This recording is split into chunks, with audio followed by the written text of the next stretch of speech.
मित्राच्या वाढदिवसाला चाललो आहे असे सांगून घरातून बाहेर पडलेला 20 वर्षीय तरुण गेल्या 1 महिन्यापासून बेपत्ता झाला असून तो अद्यापही घरी आलेला नाही आहे।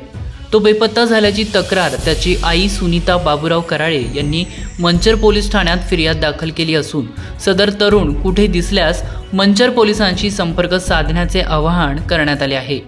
दिनांक 11 एप्रिल 2022 रोजी समीर बाबूराव कराळे राहणार कारेगाव तालुका आंबेगाव जिल्हा पुणे हा तरुण चाकण येथे मित्राच्या वाढदिवसाला चाललो आहे, 4 ते 5 दिवसांनी घरी येईल असे सांगून घरातून गेला होता।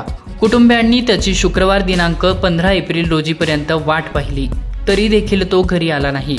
मग त्यानंतर कुटुंबियांनी त्याचा शोध सर्व मित्रपरिवार नातेवाईक त्यांच्याकडे शोध घेतला। हा शोध घेतला असता तो मिळून न आल्याने तो बेपत्ता झाल्याची फिर्याद मंचर पोलीस ठाण्यात देण्यात आली। तो बेपत्ता होऊन महिना होत आला असून अजूनही मुलाचा शोध लागत नसल्याने त्याचे कुटुंबीय हवालदिल झाले आहेत।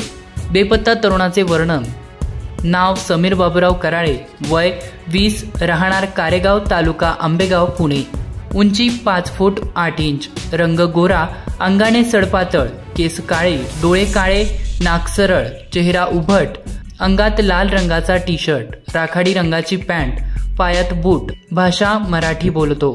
या बातमीचा आढावा घेतलाय आमचे आंबेगाव ब्युरो चीफ मोहसिन काठेवाडे यांनी। पाहुयात। माझे नाव बाबूराव जयराम कराळे।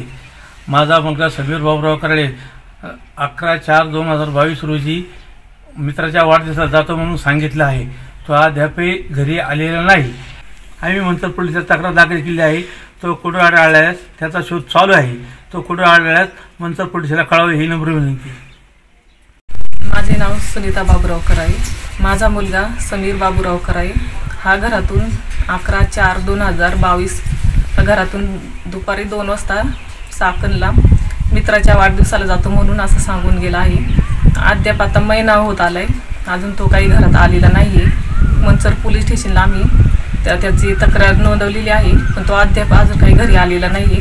त्याचा शोध चालू आहे, पण कुठं दिसल्यास आढळल्यास कुठं येते लवकरात लवकर मंचर पोलीस स्टेशनला कळविणे ही विनंती।